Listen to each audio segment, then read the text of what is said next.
Bonjour à toutes, bonjour à tous. Comme chaque soir, c'est pour moi un plaisir de vous retrouver pour un nouveau journal sur 8 Mont-Blanc. Sans plus attendre, voici les titres qui font l'actualité de ce mercredi 4 octobre 2023. C'est une page qui se tourne à Genève. Après 4 années de chantier, le service des urgences adultes des HUG est achevé et pleinement opérationnel. Une réhabilitation qui servira autant aux patients qu'aux soignants, nous le verrons. Et puis côté savoyard, tout le monde ne voit pas d'un bon œil le projet d'extension du parc d'activités Savoie Technolac. 21 hectares sont concernés, des espaces naturels et agricoles défendus par un collectif créé pour l'occasion. Mais on commence donc avec le projet de rénovation des urgences adultes des hôpitaux universitaires de Genève qui vient de s'achever. Si la réflexion a débuté en 2015, il aura fallu 4 années de chantier afin de réaliser tous les aménagements prévus. Des travaux qui ont sensiblement augmenté la capacité d'accueil des urgences tout en améliorant la prise en charge des patients. On regarde le reportage de Fanny Savard pour tout comprendre de ce projet. Après 4 ans de travaux, la rénovation des urgences adultes des HUG touche à sa fin. Une réorganisation qui s'est déroulée sans pour autant interrompre les missions d'accueil et de soins. 13 déménagements ont été nécessaires pour mener à bien ce chantier d'ampleur qui a permis d'agrandir de près de 1000 m² la surface de soins pour atteindre une capacité finale de 3900 m². Le premier challenge, je dirais, c'est vraiment au niveau architectural. Donc on est dans de la rénovation, on a découvert des choses.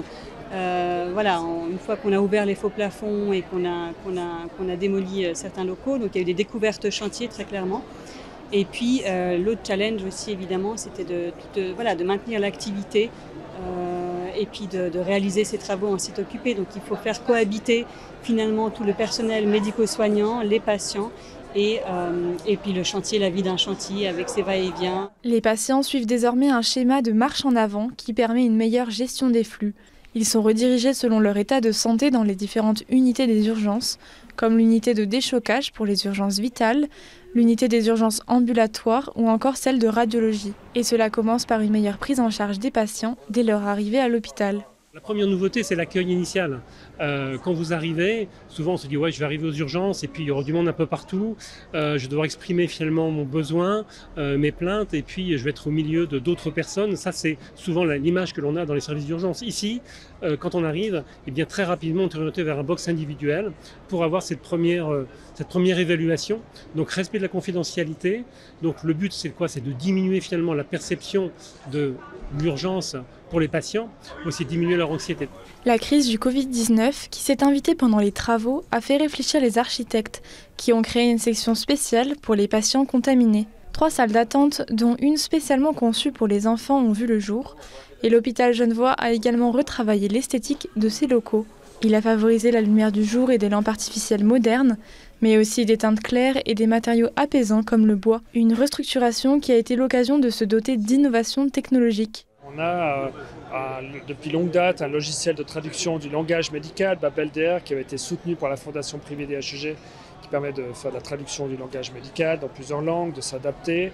On a également des lunettes de réalité virtuelle qui permettent aux patients de s'immerger dans un autre monde quand on doit faire un geste douloureux.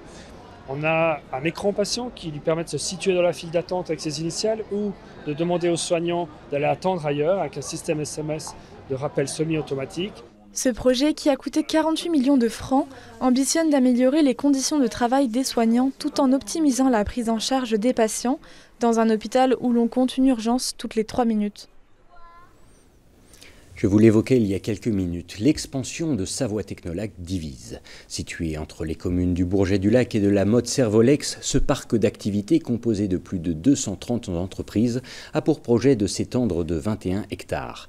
Une ambition contre laquelle s'est rassemblé un collectif de citoyens. En effet, la surface destinée à accueillir les futurs bâtiments est essentiellement composée de terres agricoles et d'espaces naturels. Plus d'explications avec ce reportage complet signé Kezia Poudou. Être dans une logique de dialogue, c'est le souhait du collectif pour un projet agricole à Technolac 73. Pour eux, le problème n'est pas le développement économique, mais la destruction des 21 hectares de terrains agricoles et naturels. Ils souhaitent donc trouver un compromis. À l'heure actuelle, Savoie Technolac fait près de 78 hectares, un vaste espace qui héberge 230 entreprises, dont 60 connues à l'international et le place donc en référent national de la filière énergie-bâtiment. Pour préserver le développement de cette cette technopole, mais également les espaces cultivables, le collectif a fait force de proposition. On est dans une logique de dialogue. Alors, ces solutions, c'est d'abord de densifier au maximum l'existant, c'est-à-dire la ZAC 1 et la ZAC 2. Et là, il y a des tas de possibilités. La deuxième partie de la solution, c'est de réduire les stationnements. Actuellement, il y a plus de surface de stationnement que de surface de bâtiment. 80% des milliers de personnes qui vivent ou travaillent ou étudient ici viennent en voiture. Donc il faut les accompagner pour qu'il y ait un peu moins de voitures, ce qui permet de récupérer des stationnements et d'en faire des bâtiments. Et le stationnement, plutôt de le faire en silo qu'en surface, là aussi pour économiser de l'espace dans Technolac. Ces alternatives, le camp de l'opposition à ce projet a pu en discuter directement avec des élus lors d'un rassemblement samedi 30 septembre dernier. L'occasion pour eux de faire passer leur message. Avec 2% d'autonomie alimentaire dans le Grand Chambéry, l'alimentation devrait être la priorité. Ce sont des solutions qui sont complémentaires, puisque sur la ZAC existante, on a affaire à des propriétés privées sur lesquelles on ne peut pas densifier contre l'avis des propriétaires. Les documents d'urbanisme ont évolué pour permettre, mais ça va se faire au gré du temps, et en parallèle, on a des besoins d'entreprises qui n'iront pas s'installer sur un deuxième ou troisième étage, qui ont besoin d'être en pleine rez-de-chaussée pour développer leur activité. Et puis, nous ne sommes pas dans les mêmes calendriers, et nous voulons que les pépites qui ont été créées dans le domaine des énergies renouvelables puissent se développer et ne pas déraciner les familles si jamais il devait y avoir des délocalisations. Sur la ZAC 2 déjà existante, moins de 10% de la surface a été urbanisée, le reste sont des espaces verts. Et quant à cette nouvelle expansion qui sera la ZAC 3, elle pourrait sortir de terre d'ici 1 an. En Haute-Savoie, les travaux entrepris sur les pentes ouest de la Tournette avancent. Par voie de communiqué de presse, l'agglomération du Grand Annecy, en charge du secteur, a fait savoir que si la phase de terrassement des sentiers était aujourd'hui terminée, il est impératif que le sol puisse désormais se stabiliser avant d'être foulé par les randonneurs. En conséquence, le cheminement entre le chalet de l'eau et le sommet de la Tournette restera donc fermé jusqu'au 8 avril 2024. La partie sommitale, aussi appelée le fauteuil, sera toutefois accessible par Montmain, hors sentier balisé, ou par l'itinéraire du chalet de Roséry sur le flanc est de la montagne. On reste en Haute-Savoie. Autour de la commune de Faverges, les fruits et légumes invendus ont de grandes chances de finir transformés en confiture. Une opération réalisée grâce à l'atelier Rebond, une association qui redonne vie à certains produits tout en luttant face au gaspillage alimentaire. Cela grâce à des cuisiniers en réinsertion professionnelle.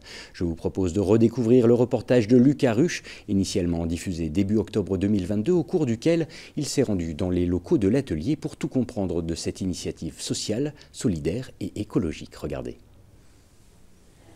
Pas une, pas deux, mais une dizaine de confitures, chutneys ou encore pickles sont déjà sortis de cet atelier. Et cet atelier est le fruit de 2 années de réflexion pour Pernel et Margot, associés autour de Rebond, une association qui milite avant tout pour la réinsertion professionnelle. Un rebond dans tous les sens du terme, aussi bien avec la production qu'on fait, mais aussi surtout pour l'accompagnement des personnes qui s'engagent à nos côtés. Et voilà, on est vraiment aussi dans une démarche on va dire de patronat bienveillant, je sais pas comment dire autrement, mais voilà, à être vraiment dans une entreprise qui va prendre soin des salariés, et pas que les salariés en insertion, aussi les salariés permanents. Et c'est vraiment une valeur hyper forte de voir si d'autres modèles sont possibles. Tous les jours, l'association récupère les invendus des supermarchés alentours. Malgré quelques recettes phares comme la confiture à la banane ou au citron, ces cuisiniers en réinsertion sont obligés de s'adapter aux aléas des nouveaux arrivages. On est en train de couper des poivrons, donc là des poivrons jaune-vert et là-bas des rouges pour faire un confit de poivrons pour des maraîchers. Donc c'est un jardin qui se trouve, qui s'appelle le potager de la Tournette. Et voilà, donc ils nous amènent leurs poivrons, nous on transforme ça, on met en recette, on revend la production aux maraîchers qui eux les revendent via leur canaux de distribution perso. En réinsertion ici depuis quelques mois, Asret redécouvre la passion du travail après avoir enchaîné tout le long de sa vie quelques petits emplois précaires. J'adore ici, c'est ambiance, c'est très bien. Je dirais c'est pas dur. Normalement c'est pour la pas trop physiquement. changer tout. Et après, je vais apprendre quelque chose ici. Tous les jours, je parlais française. Voilà. Je suis très contente ici. Grâce à des valeurs solidaires, sociales et écologiques, l'atelier Rebond continue de grandir et souhaiterait bientôt ajouter à sa carte des soupes pour passer l'hiver bien au chaud. Et nous arrivons déjà au terme de ce journal. Merci à toute l'équipe. Dans un instant sur votre antenne, Thierry Paul me prend le relais pour son bulletin météo, avant une rediffusion d'un numéro de l'aparté de la rédac consacré ce soir à Caroline Cartier, dirigeante de l'entreprise familiale Cartier, forte de plus d'un siècle d'expérience dans la réalisation de charpentes en bois. Pour ma part, je vous retrouve demain, jeudi, pour un nouveau journal à partir de 18h, mais d'ici là. Et comme chaque soir, passez une très belle soirée sur 8 Mont Blanc. À bientôt.